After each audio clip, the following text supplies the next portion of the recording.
basically going to be like uploading the video to YouTube and then citing the YouTube video as like my sources. So as long as you're okay with being filmed, being on camera, all that good stuff. Hmm. All right, awesome. Okay, so why don't you just start telling the audience a little bit about yourself? Okay, so my name is Malcolm. I'm 19 and I'm a Black Muslim woman, and I'm also autistic. I recently just got professionally diagnosed by the first psychiatrist who's ever even noted it at all. Yeah, she took one look at me and she was like, "Oh, you got the tism. You got the tism." And I was like, "Finally, somebody else sees it, because damn." Whew, 19 years of nobody actually like looking at me and be like, yes, that's why you're struggling. Do you want to talk a little bit about what it was like finding out that you're autistic and like what that process was like for you? So my process was kind of weird because I have not sought like actual help for any of my issues, like professional help for any of Hmm. them. I I've gone through a lot of like trauma-based stuff that makes it really hard for me to actually communicate and talk to people. Hmm. So it took me until my last inpatient hospitalization in last April to actually start opening up to professionals about what I was actually experiencing. And so luckily, I opened up at the hospital and was finally able to get into a trauma specific therapy center. Hmm. And then they connected me to a psychiatrist at their therapy office Hmm. that I started seeing. And she went through the initial evaluation. And she was like, at the end of it, she was like, okay, so this is what I've noticed. Let me ask you if you have ever gotten this like from other psychiatrists. And then she was like, just from the behavior, like I don't make eye contact with anybody. And that was Hmm. one of the first things that she noticed was that I was staring at the ground. And she was like, so I've noticed you don't like to make eye contact and that you fidget a lot and that you have these hyper focused interests. And she was like, she started going through, like, I thought for the longest time that I had BPD Hmm. because that was what my original psychiatrist when I was younger had told me, that I probably had borderline and that I was going to get diagnosed when I was like 18. Hmm. So she was like, okay, you have these mood swings, but what are the causes of them? And then she was like, are you experiencing sensory overload? And I was like, oh, That's what that that's is. what that is. And then she finally walked me through like the different things that I was experiencing, but thought that they were other things. And then she was like, okay, you are probably autistic. You are just incredibly high functioning. I don't like being called high functioning because I don't function. I'm not functioning. I am definitely just masking at the highest ability I can. Hmm. And she was like, okay, we're going to get you actual help for this because, Lord, I have Yeah. not. Like, it was so ridiculous. Like, looking back on it, Hmm. how many symptoms I've been experiencing my entire life. And then, like, psychiatric professionals were like, it's not bad. It's I feel not like a lot of bad. psychiatrists, like, first of all, they hate diagnosing people under 18 with anything serious. I was told Yeah. my entire life that I have generalized anxiety disorder, and as soon as I saw like an actual professional, that like once I turned 18, they're like, "Oh my god, you have post traumatic stress disorder. You were in anxiety treatment this entire time." Yeah. Also, I feel like it definitely gets like a lot of a lot of autistic girls get the wrong diagnosis. Like I got Yeah. diagnosed with sensory processing disorder as a kid, and Mhm. like everyone said that I would grow out of like these sensory issues. Still here, I don't know what to do with it, but I don't think it's Yeah. changing. It's it's so weird because like especially when I was like right first diagnosed, I was like noticing all these actual things because I've thought that I was like possibly on the spectrum for a while. Like I've thought that about myself, but because I didn't have a professional diagnosis, I was like, okay, it is what it is. We'll see what it turns out to be. But I just started looking at it and everything else in my life from the perspective of, oh, you could have had these accommodations so much earlier. And then I'm like seeing all of these, like, oh my gosh. It's kind of like my biggest envy to be a white autistic man and to get the accommodations delivered to me. They get the whole world for them, and it's like, Yeah. and then like if you're part of any minority, it's like a million times harder to just get like the bare minimum respect. Like it's It's not even I'm not horrible. asking for like the world. I just want like, you to tell me what you mean specifically. Like don't yell at me about eye contact, like very simple things Yeah. that are just kind of respectful. Yeah. Basic human decency to one Exactly. another. I mean, why is it considered an accommodation instead of just basic respect? Yeah, it's so freaking annoying because like if people thought about like just respecting disabled people's existence Hmm. as like just that instead of having to perform an entire whole thing, it would it would make everything a lot easier. Like, oh, I just wish that like especially neurotypical people. I'm also physically disabled, so it's Hmm. like there's that, and then there's the neurotypical people's like ableism, and it's so weird, and it doesn't like make sense to me because my default response is to just accept and adjust to whatever is told to me. And Like, then you're are you talking about the different like social rules when you're talking about that? yes, Okay. yes, but then when neurotypical people, they don't want to do that for like people with disabilities, and it's like It's like I have to go out of my way to learn all these like different things that you want me to know, but I tell you to your exactly. face what I want from you, and they still can't do it. Exactly. Like it's always, especially with like their face-to-face communication, there's so many unspoken rules that they don't tell you and then want you to get just out of the blue. But then when we're actually like being direct and asking for these things that we need to be met, it's like they cannot understand or process. And I'm like, what is so much harder about the direct The direct question communication. than the deciphering?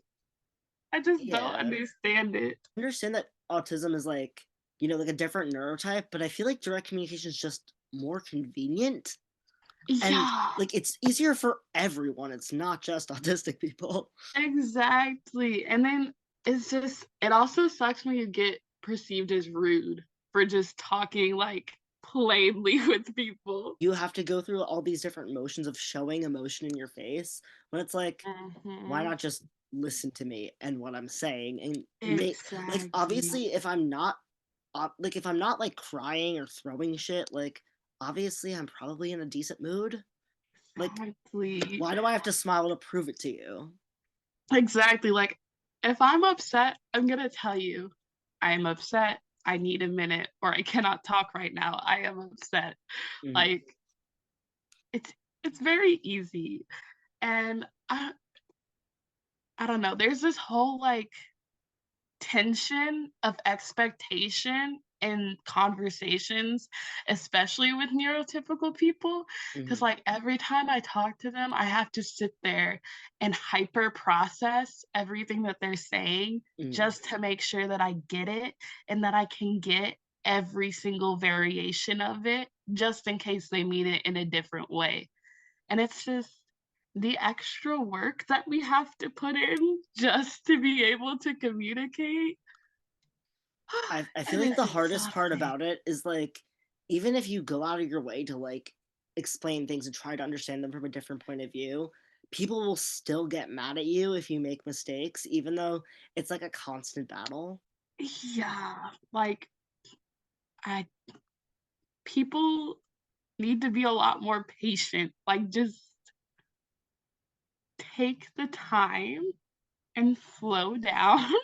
Exactly. And not everything, especially when people are, like, learning things, Mhm. not everything comes instantaneously, and mistakes are gonna happen. So what's the use of getting so worked up over every single small difference in thing? Exactly, and I mean, it's not like you don't put in the effort for, like, people of different backgrounds too, like, I mean, obviously, like, we're from very different cultures, so Yeah. there are things that I'm not gonna understand about your culture, but if I ask about it, Mhm. I can be respectful and, like, learn a new thing. But, if you don't let people make mistakes and ask questions, Then how are they're you not supposed gonna to learn? learn. Exactly. I don't understand it, and Mhm, I wish that people were a lot more gentle and a lot more slow mhm. and a lot more patient and not as easy to anger. Cause like, that alone would fix half of the issues that we have. Definitely. Oh, I wanted to talk about the niqab as an autistic woman. Alright.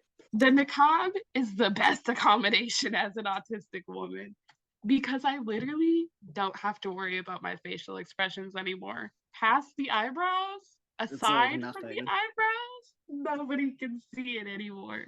And it's like literally, it is the perfect like sensory cloak because Mhm. the fabric is all the same and it's loose and it's just down and swoosh. It's And cozy. then yes, like you just stand there and you feel like you're in a cape. And it's like literally the best sensory experience, like 24/7. Every time I leave my house, especially like if I wear the full burqa, Mhm. it is so nice and enclosed, and it feels like my own little limited sensory bubble that I can control. And it is top tier amazing. I I don't love know it if so you've much. ever, like, gone to, like, physical therapy or anything, but when I went to physical therapy for sensory issues, they had, like, this giant, like, black bag that they would, like, put you in, and you could, like, sway around. It kind of reminds Yes. me of that, like, you're just so enclosed Yes. and safe. Exactly, that's what it is. It's the same feeling of just being just Cozy. inside. And it is literally the best thing. And, like, also with being Muslim, sometimes Muslim women will wear gloves as, Mhm, like, a part of it, and that is so nice for when you're out in public and you don't wanna have to feel any textures that you don't expect. It is the best thing, especially if you're going to, like, clothing stores and you aren't sure that you're gonna like the texture of something, mhm. but you still, like, have to look at it. I love gloves for when I have to touch these things that I don't actually wanna touch. It's amazing, and, I think like I think the best part for, like so being an adult now, like, is I get to make my own, like, rules of my own household. And I definitely feel that with the gloves thing because my parents are very weird, like, they never really had, like, disposable gloves around, and whenever I had to clean up anything gross, I had to, like, touch it with my hands. But now I'm no. like, I can just clean up things when they happen and not have to worry about it, and no one can tell Yeah. me I can't do that because it's my house. Yes. Having my own space has been so crucial to just surviving everything. Like, my house, both because I was in a legal guardianship, so I'm a guardian kid, and I also have my bio family. Both of them were crazy. So having my own little nest where I get to put all of the things that I find sensory pleasing in one space.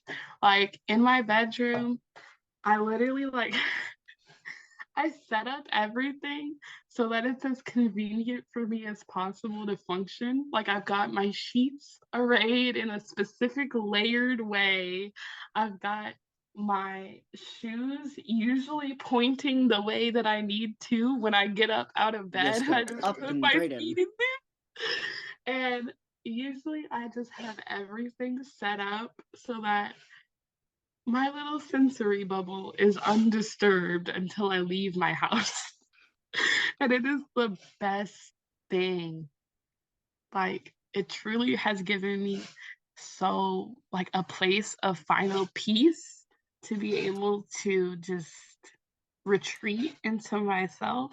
I do not know what I would have done at this point in my life if I was still living with somebody else.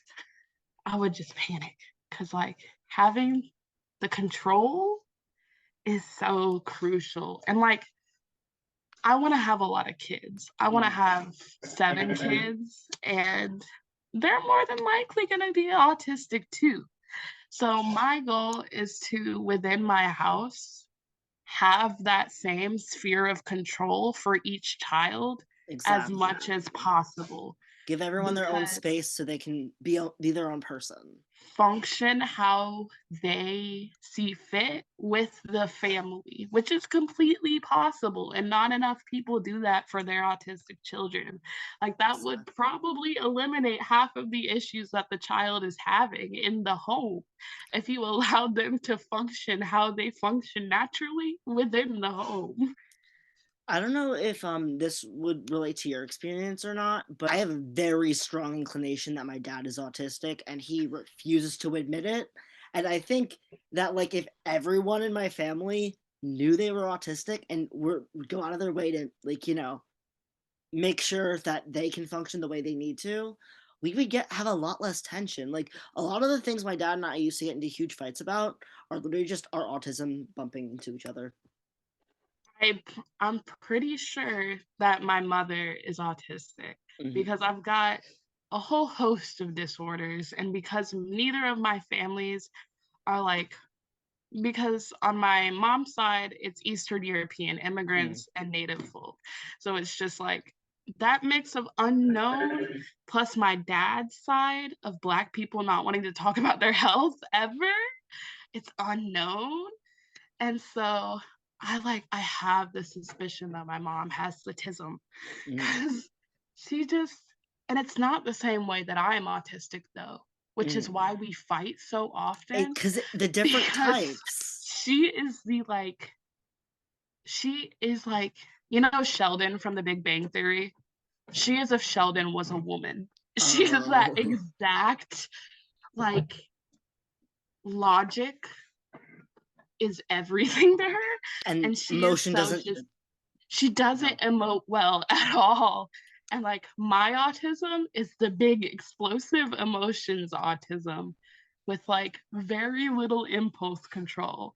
So like Yeah. especially when I was growing up and with the psychosis and schizophrenia that I had at a young age, it was just an overload, and it was just like if she had gotten the treatment that she needed and was able to accept that she was autistic and would have autistic children, it would be so much easier. Exactly. Just come to terms with it. So, like, I came to terms with it. Why can't you? Exactly. Oh my gosh. I just sometimes I really want to get my mom to like, I want to be like, hey, would you get tested? But then I'm like, no, no, I don't need to bring up that Like, conversation. I wish I could tell them that they're autistic, but not use the word because the word carries Exactly. so much weight, and it's like Yeah. it How do shouldn't. you like slip them a recommendation for your psychiatrist? Just please. Just go at least once. Oh Exactly. no, just please. I think it's actually very interesting that your psychiatrist was able to diagnose you with that because in New Jersey, like psychiatrists can't diagnose. You have to go to like a special doctor for it, like a neuro. Really? You have to go to a neurological professional, and like when I tried to do it for myself when I turned 18, there were three people in my plan who diagnosed adults.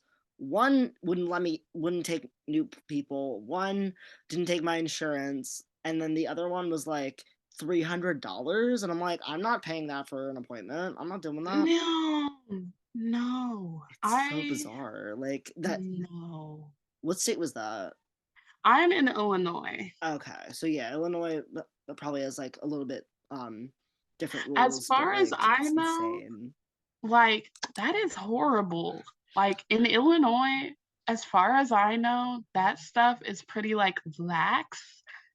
I Hmm. think it's the child, like, interviews that are harder and the, Okay. like, child process for getting the diagnosis, because I remember going in for, like, sensory testing and sensory disorder tests when I was, like, younger, Hmm. but nothing ever came of it, and I'm wondering Okay. if it's because it was significantly harder then, but, Hmm. like, as soon as I got into my psych office, she was like, "Listen, we gotta figure out what's going on, and we gotta figure it out now, Yeah. because I don't know if it also might be an healthcare system thing because my psychiatrist is private, and she's Okay. like she, like, volunteers her services to the trauma specialist center that I go to. Okay, So so she she's probably like is like licensed for both, but just happens to work there. Okay, that makes a yeah, lot more she's like sense. a special one that they get for that specific treatment center, Okay. and so I don't know if that also has anything to do with it, but it's very possible. That is very interesting, though. I'm definitely gonna like look into like the differences like between each state because I didn't know Yes. they were different. I thought it was like kind of universally sucked. I didn't know that it sucked that bad in New Jersey. I didn't think New Jersey was unique in that way. So No. I wonder if it is, like I wonder how I'm also on different. Medicaid too, so that's also different. Okay, I'm Yeah. on, the Veterans Health Oh, Insurance. that one's good then. That's why. Yeah. Because I think that's like if it's not privatized, I think that's like or Medicare Yeah. if it's like It's that, but I think that my stepdad, because he's a disabled veteran, he mhm, also gets more benefits for the okay. disability, if I'm remembering correctly. I really wonder what the different, like, diagnostic processes are like by state, Yeah. because it doesn't seem right that they should be that varied by state. Yeah. I Like, feel like if it what? was just one like uniform thing, less people would fall through the cracks because like so many people don't get diagnosed until they're older. Yeah. And it's like, especially Black and brown kids, they just get completely ignored, or they don't even get their appointment requests, like, answered, and it's so Right. horrible. I don't the entire process, the entire psychiatric industry, The entire healthcare industry in this the country is just a entire healthcare mess. industry is insane, and especially, like, psych wards, psychiatric care, therapists are I don't understand why there's such this like, I know why there's this gap for accessible healthcare and Mm, access to it, but, like, why does it exist? Why did we create exactly. this problem for ourselves when we could be giving people the access They that they need. need? Especially in, like, underserved, marginalized communities, there is so much undiagnosed medical conditions that exist within those communities that go completely untreated and often untalked about by the people in former generations, that it's just, like, it's sad, It is and very it's sad. and it's annoying, and I get so fed up with it because my black and white way of thinking is like, "Okay, I see the problem. Why are we not making a solution?" With this country specifically, there's a like long history with capitalism. We kind of created our own problem, and to to undo all of that, like you can't undo those years and years of history. There are a lot of like communities that just weren't able to get the treatment they deserve until so recently that it's like the older generations are a little more hesitant to go after these things. Exactly. I'm taking a health course this semester on human sexuality, and like I've noticed for me, like a lot of the information isn't really accurate for like trans people. And I know like Mm. there is like overall it's in medical textbooks and stuff like there's I know some studies still like teach that like black people don't feel pain and stuff like I that. Like literally what the just hell saw a is that? freaking picture of a medical textbook that Mm, had some text about, I can't remember if it was Roma people or Black people, but how they mm. don't feel pain the same. And I was like, And it's like they're people too, and the fact that like you don't see them as equal means that they're gonna get treated worse, and it's like being taught into every single like healthcare. Like you can't exactly. break it unless you start from the ground up, you know? Exactly. Especially, it's so bad in professions like gynecology and obstetrics and all of these other like niches that are just built on racist ideals that And nobody wants to acknowledge were built from fundamentals of racism, and that if we want to have these practices and do them ethically, we have to evaluate everything. recently I've been watching a lot of like YouTube video documentaries and stuff like that of like things that I didn't realize were racist until someone broke it down for me and showed me how these things came into practice. And it's like, Mhm. I had no idea how deep it went. This one video I was watching was talking about how Native American people who receive like money from the government, they're actually from like old treaties and stuff where they traded land for money. And people talk about it like it's a Mhm. government handout when it's no, No. that's an independent nation making its Literally. own rules. Like, and you wouldn't think about that because it's never talked about. Exactly. And it's just like, especially with like the native population and like the stigma that they get from the handouts from the government, But like it's not even a handout, you know? it's not even a handout. It You was get it. literally, it's not even proper reparations. It's not It's even not reparations. I mean, they're just getting what they agreed for in these treaties that they barely could read. exactly. It is literally just coercion. And it's so messed up. It And then is. it's just all of these systems that are in place today go back to a dozen that were made before.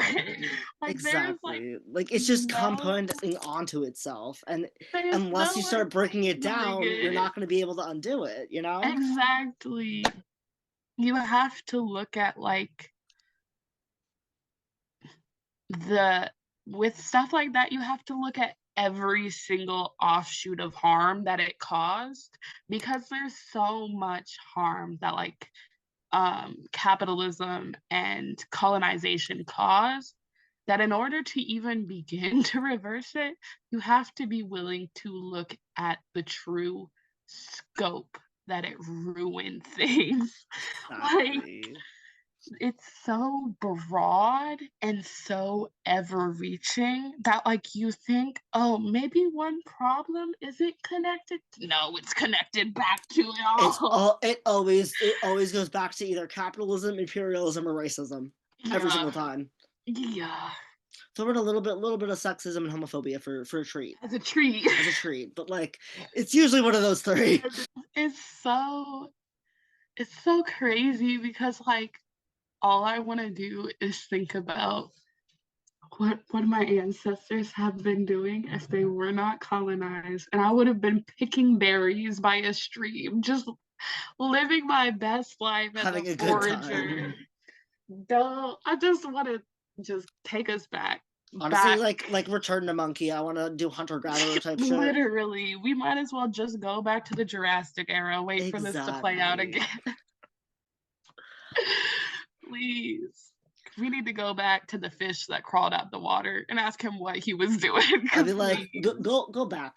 go back. I know you want the plants or whatever. Go back in the water. This is not Go for us. back. We don't want this. This is not for us. It's just, it makes me so sad. But like, it also makes me very determined to try to create some semblance of that in the modern world that we live in because I want nothing more than to just have a commune just tucked away on some forest land.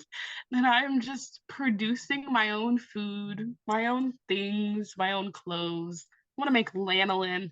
I wanna have a whole little just self-contained I just wanna be as self-sufficient and as eco-friendly and as giving back to the land as I can because we have damaged her so much that, like, even though I'm just one person, I hope that, like, my little effort of regenerative farming and that type of thing will at least do something just on the little plot. I mean, even if you can't like undo all these like massive institutions and all that stuff, a little bit of kindness goes so far. Exactly. Just, like, performing a little bit of kindness, a little bit of community A little aid. bit of humanity, a little bit of like respecting the world around you, you know? Yeah, it would just make if everybody just did something nice for somebody else,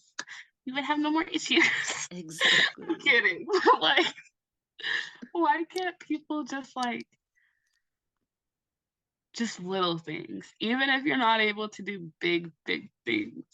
Just I don't know, The buy someone little a coffee, hold things. open the door for somebody, tell them they like your Yes, outfit, something like that, you know? yes. You're The gonna little make that things person's day, you know? compound into the big things. Exactly. But where were we? What were we talking about? I don't even remember what I was gonna say. I have like a couple interview questions that I had prepared, but I feel like we talked about them.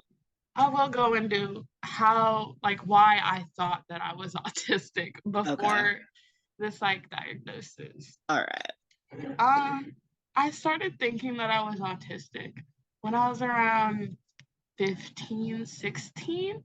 Mhm. I didn't really know any other autistic people, and for a long time, I went with what my original I call him my original psychiatrist, but he was, like, one of the first psychiatrists I had when I was, like, old enough to remember. Mhm.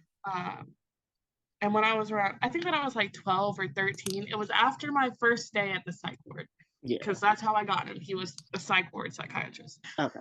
So I had always gone on the assumption of what he had given me, that I was probably borderline with possible conduct disorder, possibly leaning towards antisocial personality disorder, Mhm. because that was like the best explanation that I was given. So that's what I went with for the longest time. Everyone tries to put all these different like, oh, it could be this thing, it could be this thing, and then as soon as you realize you're autistic, it's like, oh, I actually only have like one or two disorders. I don't have a million things wrong with me. It's just one thing. Yeah, everything can be explained by the tism. Oh Exactly. my gosh. And I just went for the longest time thinking that I was like extremely fucked up and just like I just thought there was like something uniquely wrong with me and no wrong, one else, deeply wrong with me as a person, like as if like I was the only one who felt fundamentally. this way, you know? Yeah, like the So most fine. isolating experience in the world. Yes. Do not recommend growing up as undiagnosed autistic. And like that's one of the things that like I'm still trying to like Unpack. think about myself is that I'm like fundamentally wrong or like different and weird. Like When I'm there's not actually that nothing wrong with you, you weird. know? It's Yeah, I'm definitely not like weird as I could be. Like I'm not I could be abnormal. weirder. I should be weirder, you know? Exactly. Of all the things that I went through, I should be weird as fuck. I could be so much worse.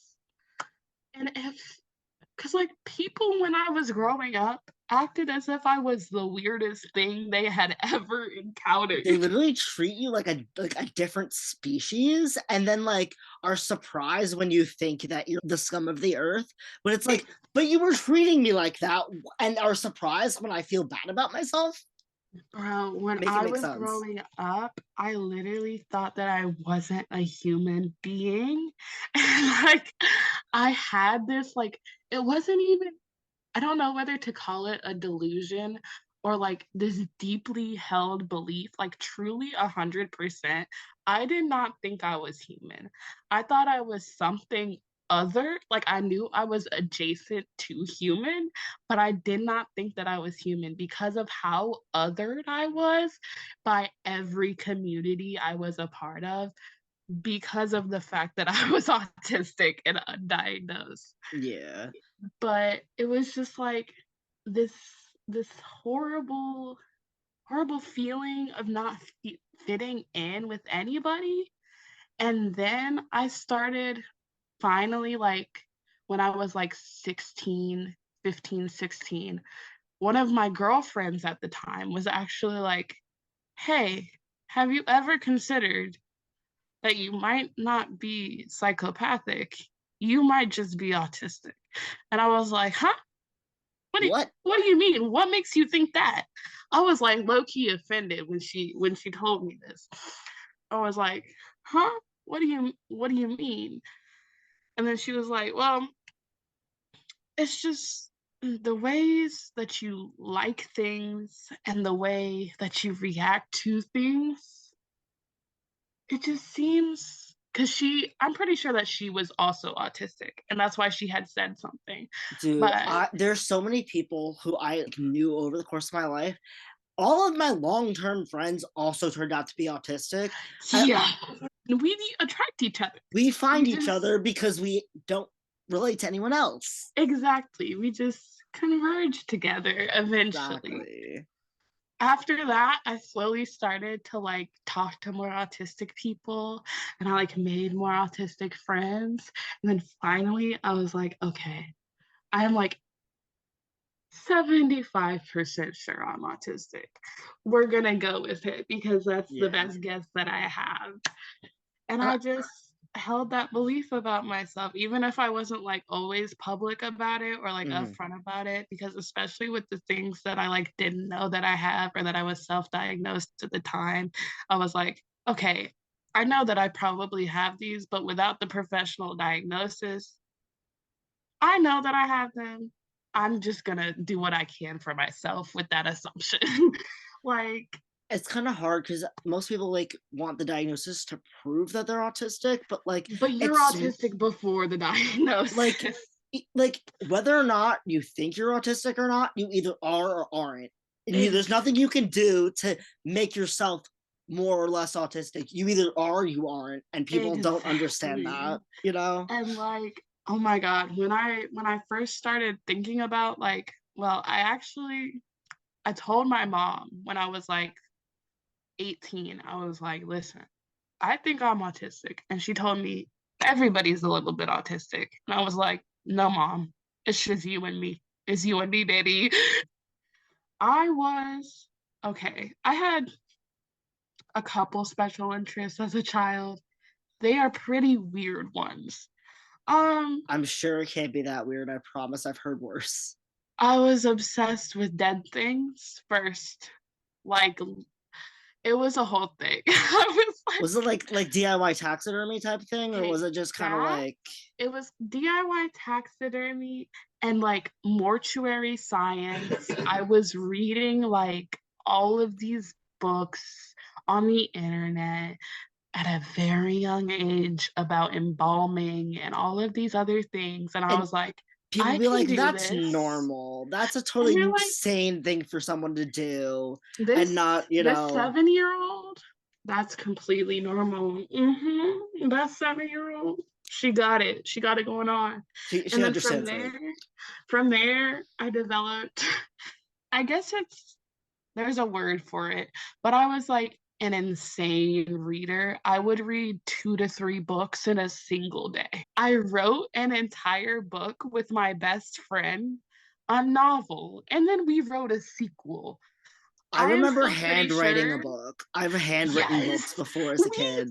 I have the whole manuscript Like and it was written about out in pen. lizards.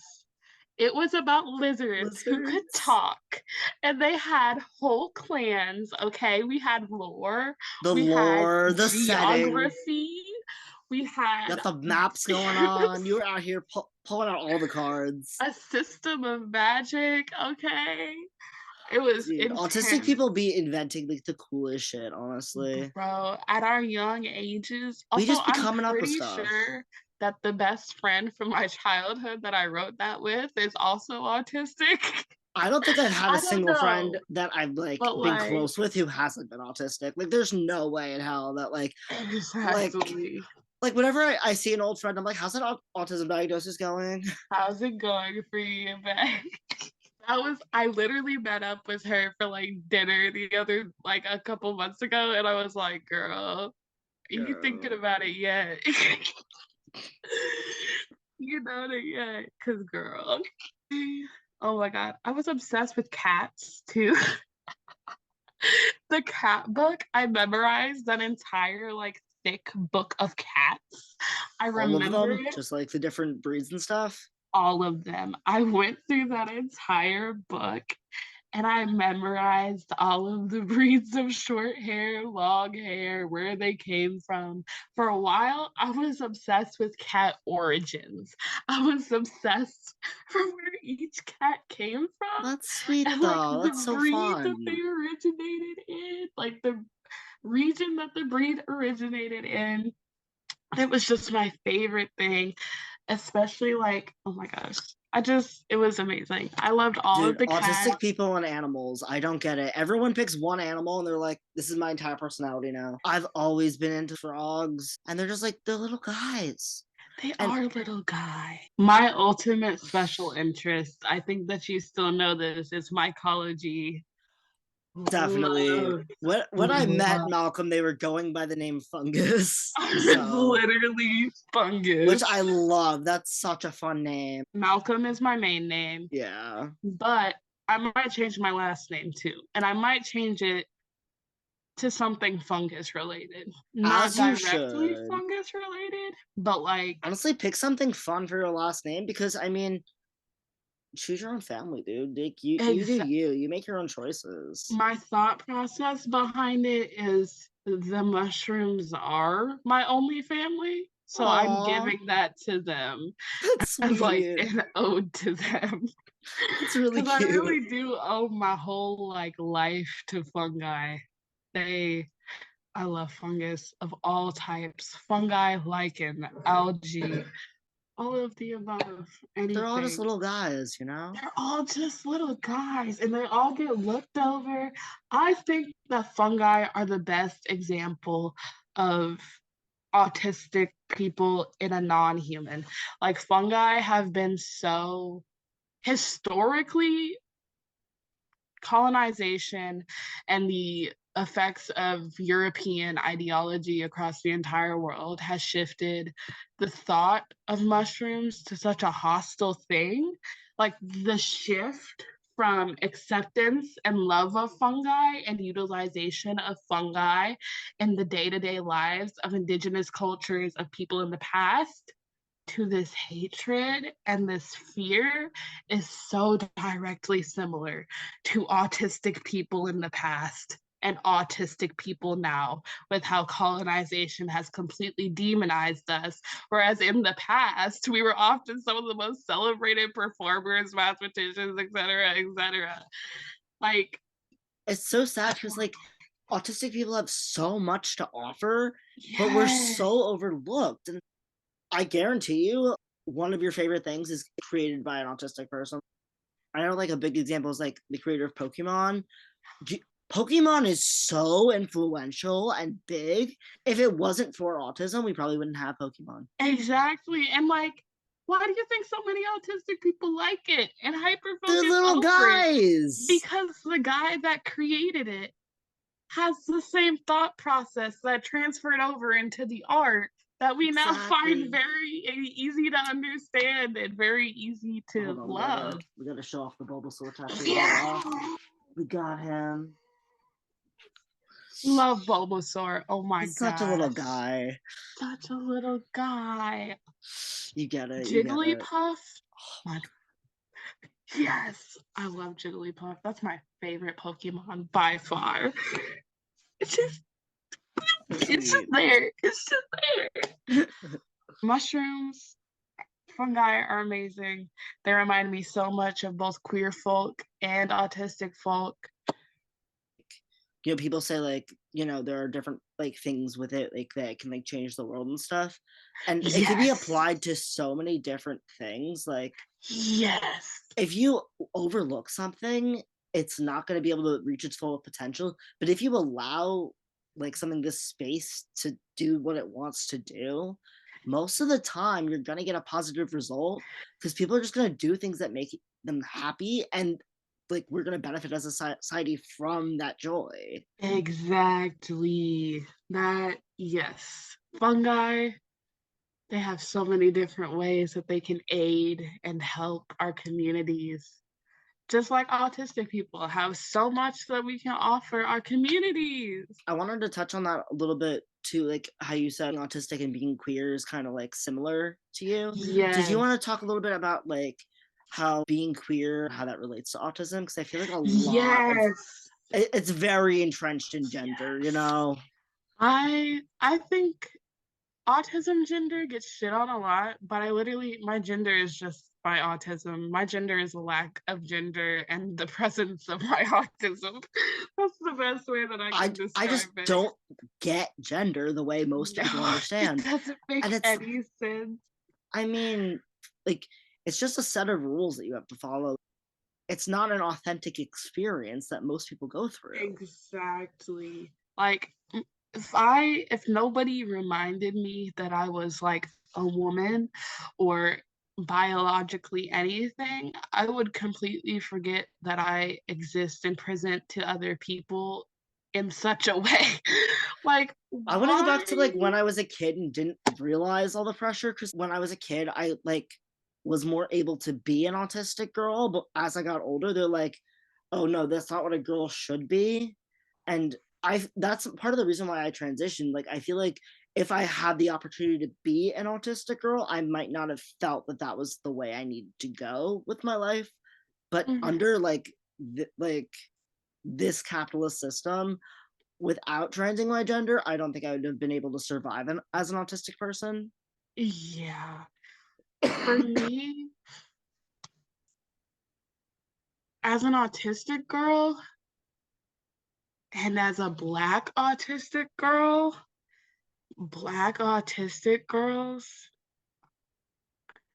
There's all these rules you have to follow, and then you have to follow the rules to keep yourself safe because of your race on Alive. top of that.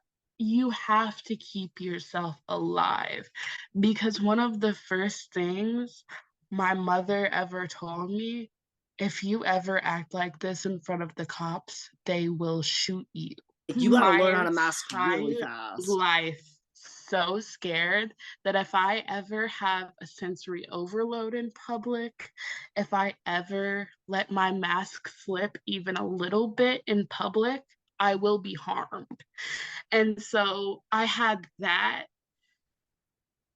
like very real fear of my mother's. Like she was completely valid and okay. Like she needed to tell me that because otherwise I It's a definitely hardship would that have been that vulnerable in a yeah. way that if she hadn't told me that, it would have possibly caused more harm in the future, especially with my situation with cops after that. Yeah. Yeah. Especially as like a mentally ill person, like cops have no mental illness training. I remember I was walking through Red Bank with a friend a couple of years ago, and it had Tourette's and was having like a tic attack. And I literally went to go get my car. I came back, and I swear to God, the cops were about to put him in handcuffs. And I literally had to go over there and explain, like, hey, that this is what he has. You're why are you doing this? This isn't okay. Yeah. And like I literally had to like talk to the officer, and I was like, can you just let them into my custody? I will be able to take it from here. And honestly, if we weren't white, I don't they would have ended a lot worse. Like he could have got easily beaten the fuck up instead of getting handcuffed, Yeah. because honestly, like if you're like swearing and having like those dramatic movements, people are going to Mhm. take you as a threat. And even if Yeah. you're not threatening, Even if you cannot control it. And I it's just my like, most vivid fight with my mom, like, recently, we were arguing and I, like, jumped up because I was, like, feeling a lot of emotion and I wanted to, like, move my body around, mhm. and she literally, like, moved away from me and was like, "I get really scared when you show emotion like that." It's like an autistic person? Speak the fuck up, you Like know? a person who needs to channel the emotion Like, I'm not physically. hurting you, I'm not harming anybody, I'm not doing anything wrong. Like, No. that's so That bizarre. oh my gosh. It's just the Like, let layer people of show like emotions without feeling like we're allowed to move our bodies without it being a crime, and exactly. people don't do that. People don't I think that the best example is actually cats because when cats get when they get anxious or overwhelmed, they wag their tails around to release that energy, that extra energy. And it's like Exactly. the same way with us. Whenever we get overwhelmed, whether it be sensory or emotional overload, we are going to have to move to get that out. I need it Whether out of my it's body, whether if it's the it's flappy hands, whether it's standing up and stomping in frustration, you've got to understand that, like, okay, with some people, that would be a show of aggression. With an but it's autistic not. person, it is definitely not that. And when you know that an autistic person is autistic, you should not be having adverse reactions to that because that's Exactly. just a normal part of them releasing and regulating emotion. If they're not Exactly. doing that, then they're not regulating the emotion, and it's just going to snowball from there. Like, wouldn't you rather me seem upset, but not actually scream and, like, tear you to shreds? I'd rather control my anger and, release it in a healthy way rather than cause harm to another human being. And people don't Exactly. get that. Like, they think that you're a threat when you're just, like, trying to exist. Yo. Also, another part of being a Black autistic girl that I've Mm. found is the victimization and the silencing and the abuse that can come from autistic girls being silenced.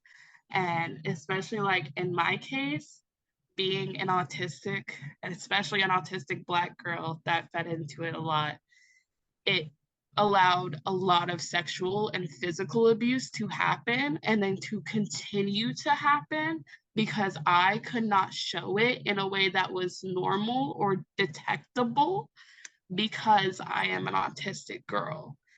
So that was a whole thing that I had to like work through and I had to like I spent a lot of time like recovering memories and processing through them and processing through the reasons I had to really be like, why did this happen to me? And that And you have to try to why did they justify it, even though they're just taking advantage of exactly, your naivety. When it's like, exactly, without being able to express it in like a healthy way, people are just going to assume that you're the problem when you're honestly just screaming for help. Like, I remember people exactly, being so like put off by me and like upset with the way I was acting when I was acting out of like I didn't know how to express these feelings. I was acting out because that's all I knew exactly. what to do. Especially in like communities of color, I feel like there's even more like a don't talk about it, they keep it quiet. Yes, a And it's hundred like, percent. if you're not able to talk about it, then how are things going to change? Yup. Especially in Black families. You do not say that shit. It doesn't matter who it is. Like,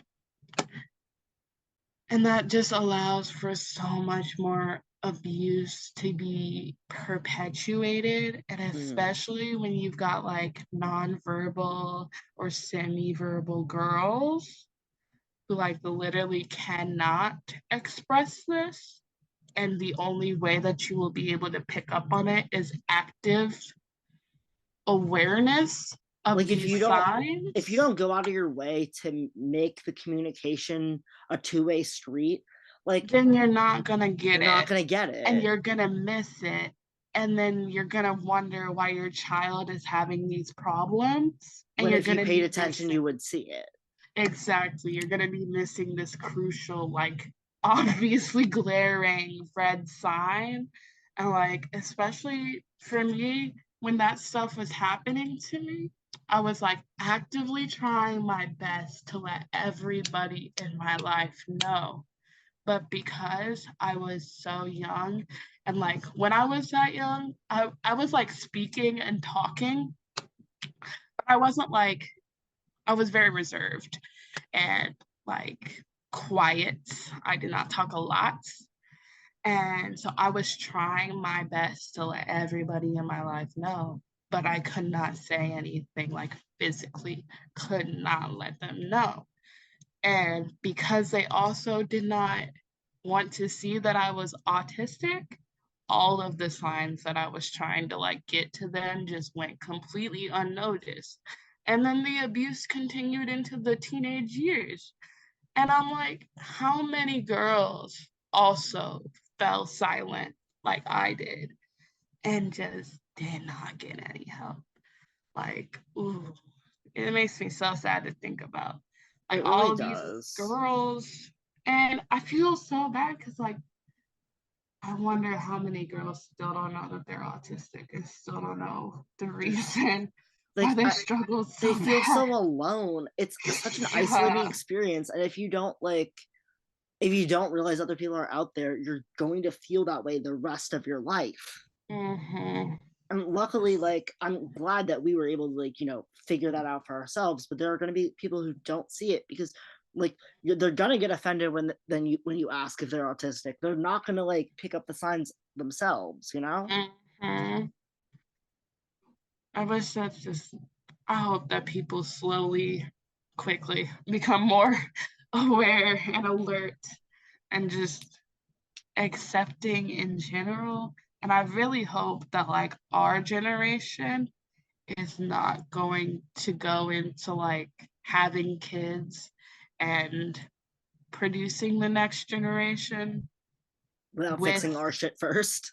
yeah, I really hope that we're not going to be reckless in the same way that our parents were. I don't think it's gonna be like the same type of recklessness. I feel like, if you really do put in the effort and care and love your kids, you're gonna make mistakes, but But it's it's still going to be less healthy mistakes. like It's the a part of mistakes you learning to make. be a parent It's and part of learning learning to be a how to parent, care for another human.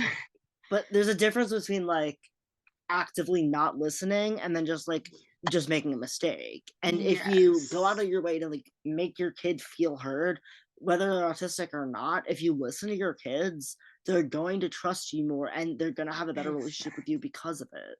And then they're gonna have better relationships with the people in their lives because they have a good Exactly. relationship with you. Best relationship model they ever see. It And I seeps into really hope every single inch of your life, and if you don't fix it, too bad. yeah, I just really hope that, like, especially I have so much hope because I'm going into early childhood education so that I can be a daycare teacher, so that I can That's help other awesome. autistic I'm little so happy for kids. you. And I am so excited to see this new generation of autistic parents showing up for their autistic kids. Me too. I'm really I happy about am it. so happy and excited. And Also, like, being able to raise an autistic person with another autistic person, yes, like my relationship with my boyfriend is so much healthier because like they understand how my brain works and there's less hostility. You know what I mean? exactly. I am lucky. My girlfriend is neurotypical. She's not autistic, Mm, but she is one of the only neurotypical people I've ever met that like she does not understand me, but she realizes that she's not going to be able to truly think the way that I do, and she just rolls with it. My girlfriend is exactly. literally the coolest, like most roll with it person I've ever met, and that's like the most important thing because I am like combined the schizoaffective disorder with the tism, it's a lot. Like, And, like, she's just even if we can so be a lot, I mean, you still are just as deserving of love as everyone else, exactly, and all autistic people are, like, capable of love. You exactly. like, even if you don't think that you have, like, the ability to be in, like, a typical relationship, you're still worthy of that relationship, even Yes. if it doesn't look the same as someone else's. Yes, that's what kept me from, like, actually committing to a serious relationship for so long, was that just horrible feeling of not knowing if I was going to be loved fully for who I was. And I'm so glad that, like, she understands, and she is just so yes, As long she as you is put so Yeah. supportive. As She long as is you put in the so effort to, like, amazing. understand, that's all that matters, you know? Exactly. She is just one of my biggest, like, ways that I know that she, like, cares about me is she helps me to, like, get into my little functioning routine. Like, Aw, as I got home for this interview, she got in here and made my bed the way that I like it, with the sheets all layered the way that I like it, that's so so sweet. that when I got in here, it would be ready for me, and I was just like, "Oh, yes, this is the one. She knows how I work." I'm so happy for you. Yes. So, although I don't have an autistic partner, I would love an autistic partner. I just need Polyamorous relationship. all of the partners. Give me all of them. All of the people, Gotta all collect of them the all. love. Yes. It's just I'm so glad that I've found the one neurotypical that, like, truly is Truly down with gets the it. tism. She is down with the autism. Also, it's so healing on another level to be in another relationship with a Black woman, that on its own, just so relieving, I wouldn't so know, but I'm glad you're in a healing. good relationship, and I'm Yes. very happy for you. It is so comforting in just that sense, but on the sense that she also understands my autistic self and loves me anyway. It's amazing. I really do like the connection that other autistic people have with each other, though. Mhm. That is unparalleled. Like, I love all of my other I got chicken nuggets tonight because I wanna I I'm an autistic chicken nuggets girl. I love chicken nuggets. And I literally texted my other autistic friend. I was like, "Hey, are you a chicken nugget autistic?" And they were like, "Yes." And I was like, "What's your favorite chicken nugget?" And they were like, "Wendy's." And I was like, "That's my favorite chicken nugget. I literally just got Wendy's 2 seconds ago." Okay. Hello. Welcome back. We return. Okay. What were we talking about? The connections between other autistic people. Yes. Unparalleled. I love all of my autistic friends. I don't have many because I'm really bad at, like, making and keeping friends because I'm not a very social person to begin with. And sometimes I forget that other people require talking to daily because I am like a social succulent. I require no socialization and can sit in my house without people for like a month without talking to another person. It's just me and my plants, for real, for real. But I forget that other people need that. I've been trying. I've been getting a lot better. I've maintained, okay, get this, okay, get this. One one friendship, one whole friendship that I Very talk to proud. regularly. Very I talk proud. to her every single day. I send her a text every single day. And she is also autistic, and I love her so much. If she is listening or sees this somehow, I don't know how she would ever see this, You could but send if her the link to it. I will send her the link to it. If you ever see this, Moss, I love you so much. I also just bought her a train ticket to come and see me for her birthday. Aw, that's so sweet. I'm so happy for you guys. Um, the because she's autistic and she's also trans, so we just We click so We well. click. We Yes. click so well. Um, I just it's just our relationship, our friendship is like she gets me. She's also Muslim, so like we talk a lot about all of the things and like about how I think that Islam is the perfect religion for autistic people because it's literally like schedule, constant clean, no sensory overload from unclean. I love it so much. It's like a whole thing.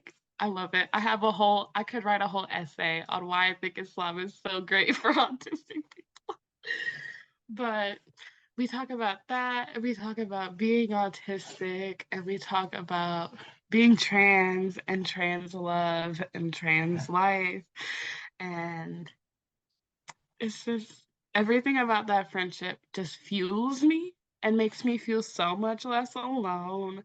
And like, it really is just something completely different and special. And like, it's so pure, like knowing that this is another autistic person who like I don't understand people's intent to hurt other people at all. It's something that I cannot wrap my head around, I like never being understood it. malicious and like actually wanting to like be mean in a relationship or friendship. I could never understand the purpose of being intentionally like that. And so knowing that this person also thinks like that, It's it gives comforting. me a whole new level of trust. Like, It's so nice yes, to like know someone gets you.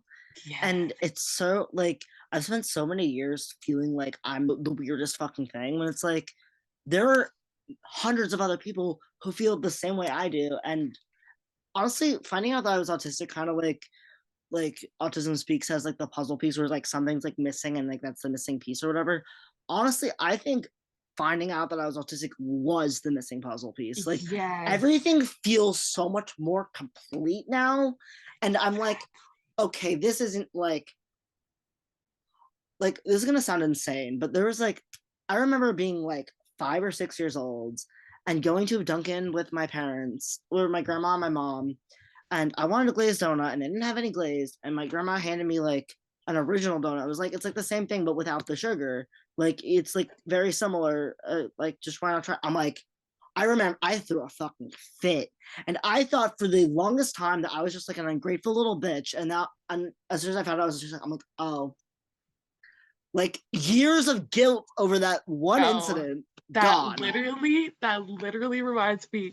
One time I was getting ready for school and I came out of my freaking room and I was going to get cereal from my bowl of milk that I had every single morning.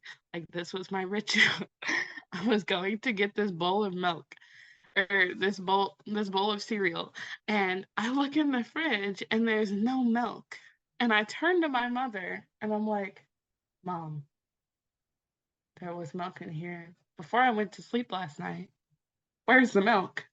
And she's like, "Somebody must have drank the last of it." And I was like, "You who who did what? Who did what?" And I had a whole panic attack and meltdown over it. I Dude, couldn't go to school. I had meltdowns every time I woke up late because everything would be slightly off, and I'd be like, no, I can't. My No, whole day's ruined. I need to start over. if I wake up late or if I wake up off schedule to this day, I just won't go to work.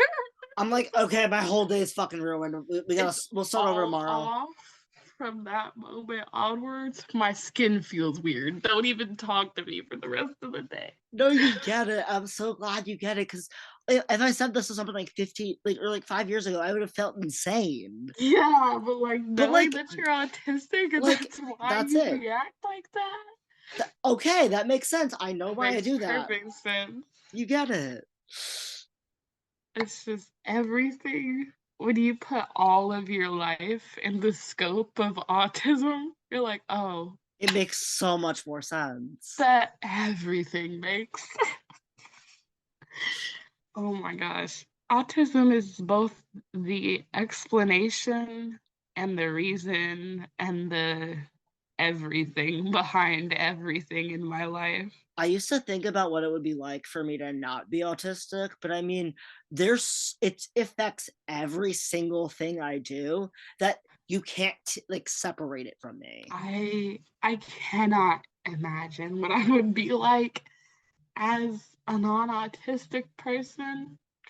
All of my interests are fueled by the fires of the tism. Like, Exactly. Like if I wasn't autistic, I wouldn't have any hobbies. exactly. How who else could maintain? I am horrible. I have like 45 hobbies and I have a list of hobbies written down in case I forget them all.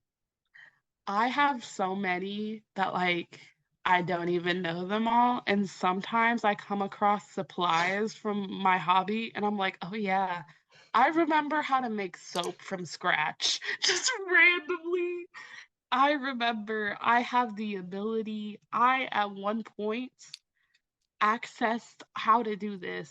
I know how to spin my own wool. I know how to process my own wool. I know how to card it. I know how to do the whole spinning wheel thing because of this autism interest. I don't even remember why I decided to learn this, how I decided to jump wholeheartedly into learning it. It's so funny because like I had a music special interest for the longest time. I always forget that I know how to play multiple instruments. Me. I have not touched my bass or my guitar or my clarinet in forever. I took piano for a while too. I mean, I took drums, I took bells. Like the only instrument I've stuck with is the bass, but I know how to play so many instruments, and it's like I forget that I know how to do these things. Like I was literally in orchestra from like the time I was in elementary school to like the end of my middle school career. you And get it. sometimes I literally forget that I like played the violin. I have a violin from World War II sitting up on my freaking dresser. That's Like, what insane. is going on with me? And then it's just like, I my autism, it really does allow me, even though I don't learn in the traditional way, I don't learn in a way that is convenient for Conventional. other people. But I learned so many new I things. learn so much. I'm so and it's not book smart knowledge, but I am full of so much applicable knowledge. I went through a survivalist phase, okay? So I'm Dude, if like, you didn't play Hunger Games with your friends as a kid, are oh, you even autistic? are you even Like, autistic? you telling me you didn't make homemade like spears and arrows and shit in the backyard? What are you talking You're about? telling me you didn't come up with whole plans on how you would start a whole hydroponics farm in a zombie apocalypse? You're telling me you didn't come up with those plans? Okay. You telling me you're Because not a prepper? Like, what are you doing? what are you? I was literally trying to doomsday prep. Dude, I went through like this phase. I was watching The Walking Dead to oppress a guy I like, and the only thing I cared about were the survival stuff. I would be like, oh, "That's cool. I'll write that down." And it's like, No, that's not a normal. literally, That's not how you're supposed to interpret media. that was literally me watching The Walking Dead. Get Please. it? I would like literally look at their camp and be like, okay, shit, So I gotta okay, realize what they did wrong. what did they Okay. do wrong, and how do I not make the same mistakes? And it's like How do that's I not, then go and research how to actually survive if this shit happens? I was like dude. so Honestly, like upset. as someone who came from like an abusive household, dude, the escapism that autism provided, like I would throw myself into books and I would like daydream about running away and living in the woods and stuff. Like, and Girl, that was literally me. you get Just it. all the time. I would literally there was not a time where I wasn't reading. I would walk around reading. I would go to the fair and still be reading on roller coasters because I just did not want to separate from my fantasy world for even a second. Dude, I remember going to a concert like in the summer of 2020 and my phone was like about to die. So I just read a book like in between sets, and some guy came up to me and he's like, "Oh damn, girls your age usually don't read." And I'm like, "What do you mean? What the hell are you? Like, why are you talking to me? Go home. Please, not the girls your age usually don't read. Oh my god. What do they think they're reading on their phones? Wattpad is literally like the number one visited app, baby. Exactly. Like, A physical book. Oh my dude, gosh. so many people read. Like, Men. Men. Just man, I thought that I was gonna be a warrior cat when I was I was like 100% that I was gonna transform into a cat in the middle of the night. dude, I remember. Okay, have you? I assume you've read The Hunger Games. Yes, I love the Hunger I Games. had very vivid like daydreams about cutting out my own tongue at being an Avox, and no one thought that I could have been autistic.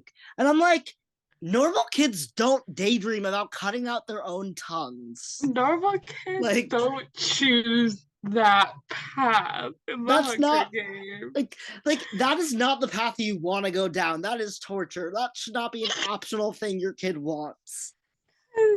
Oh my god. I was a Hunger Games kid. But Mm. I was like one of the ones that I can't remember what their faction name was, but I was obsessed with the ones who were in the agricultural field.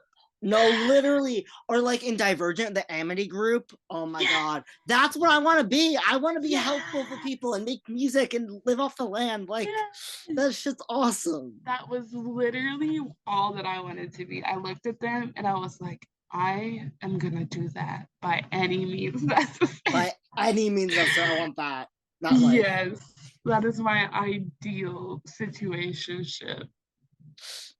Also, can we talk about how I think that if we just took a lot of autistic people and put us in nature for like an hour and a half, just decompressed in nature, we would all become a lot less stressed. Dude, not even like I was raised Roman Catholic, so I would go out of my way to like pray and go to mass and all that kind of stuff. I was part of the choir. I've never felt more in tune with any spiritual being on a hike. I'm like, Yes. this is the closest to actual like meeting God I think I will ever experience. Yes. Like, That I consider myself an nature. atheist, but for the like I don't like I feel very connected to nature and animals and stuff like I that. am telling you, autistic people have the best connection with nature. Like, if I'm whenever I'm in nature, I'm happy. I feel like a better person. Yes. Also, I think that autistic people make the best herbalists, the best foragers, because our eyes notice the patterns better than anything else. And like for We're me, good at like a lot of stuff. Like, I mean, I have a job as a sock boy, organizing the things by colors. yes, Like, we're objectively better at certain tasks. exactly. Our brains just Built work so different. much better for certain things. Um, I just one thing one thing that I really wish was that like workplaces were more accommodating to autism. And No, like, literally. How I don't know how to like ask for those accommodations at work, but if I had accommodations at work like I did at school, I would be able to hold down a job a lot easier and I'd feel a lot more comfortable at work. where do you work? I work at Michael's. You might be able to get an ADA thing. I am not Uh, diagnosed with autism. damn. Yeah, no.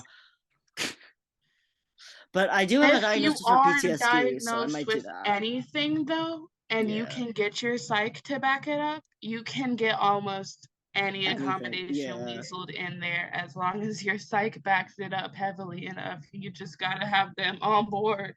No, literally, like as long as you have like a good team and someone who's like Mhm. in your corner, you can get pretty much everything. But like, it's so sad. So many people don't have access to that. We need autistic lawyers. More No, autistic literally, people need like to be lawyers. That would be the perfect exactly. freaking career path for like half of the freaking autistic people And I know would also, make amazing lawyers. I feel like I don't know if you feel this in your experience, but I've never been good at masking. I used to mask a lot, but as soon as I stopped, never picked it up again. So I have to kind of learn how to defend myself and explain these things in a way that makes me seem not strange or hostile. And like having to explain everything about myself to other people, I feel like is a very like I'm very pragmatic. If you're able to explain yourself well, that's like a very useful skill, but you Yes, shouldn't have to develop that to survive. exactly. One of the things is I am really weird because like I am in the process of learning to unmask. I Mm, have had to be so deeply masked for my own physical safety from my own family hmm for so many years that like this is gonna get personal, but like my mother would literally like she would beat the shit out of me for going into sensory overload, for having panic attacks. Like one of my first memories is literally her beating the shit out of me because I was hyperventilating because she wanted to go somewhere and I had a panic attack and it inconvenienced her going there. So she just beat the shit out of me. And so I have had this solid mask on for of years. for years. And like It's hard I to am break out slow. of too. Yes, I am slowly like learning how to be myself like in the presence of other people. Slowly, I'm learning to unmask my voice. Like I've almost completely stopped masking my voice now.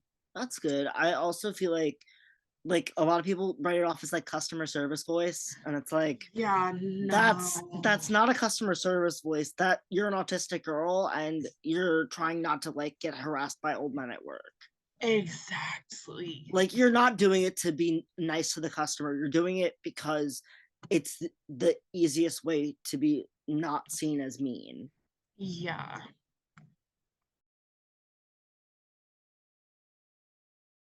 And have women treating women and people who have the same parts and like know what is going on, know the feelings, Exactly. know the anatomy. And also like not even in gynecology, but like women's bodies are so underrepresented in like every Exactly. field. And it's like I don't know why y'all are so afraid of women just existing.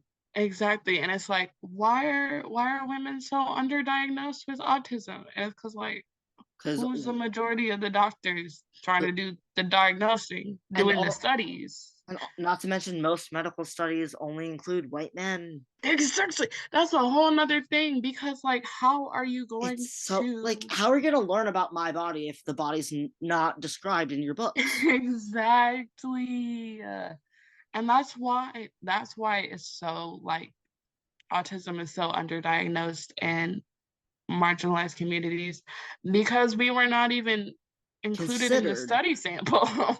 We were not even included in the diagnostic image of what this presents in. Like, Exactly. And also when it comes to like autism specifically, I feel like the way women typically present autism, is it's different. it's different and it's not talked about. It's like Yeah. I'm not gonna act the same as like a cis guy with the Yeah. same like things going on because we're Ex- different people with different experiences and yeah. you know It's just especially with the ways that like men are treated from the ways that they're born. Men, they get the kind of social grace that women are not granted from the moment that they're born. And they're allowed to make crucially, mistakes and girls aren't. it crucially changes the experience of like living at all. Like, it's just, there's so many There's so things much. that I wish were not things. And I wish that, like, uh, I wish that autism in girls was more studied. Also, half of the freaking studies of autism, like back in the earlier days, were conducted by racists. So why are Exactly. we trusting them to not have racist criteria that stemmed from that? Like, if we follow the tree the branch of the tree back to the root, and the root is racist, The how whole likely tree. is the leaf to be racist too? Like, it's come on now. Exactly.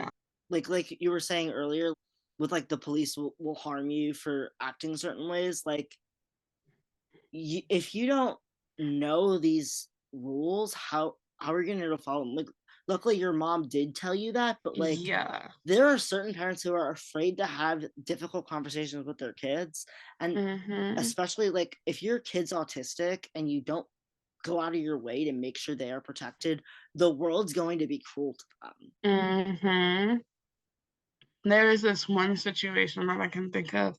I was like, it was a combination of both my psychosis and my autism that made the situation, well, and the fact that I'm Black, play out the way that it did. Mhm. But I experienced my first like psychotic break when I was like 13. Mhm. And I had the cops called on me, and the cops showed up, and I went completely nonverbal at the time that he showed up because I was hallucinating. I was under so much stress and I could not speak anymore. And I was just completely overwhelmed with sensory input that was both fake and real from this cop showing up.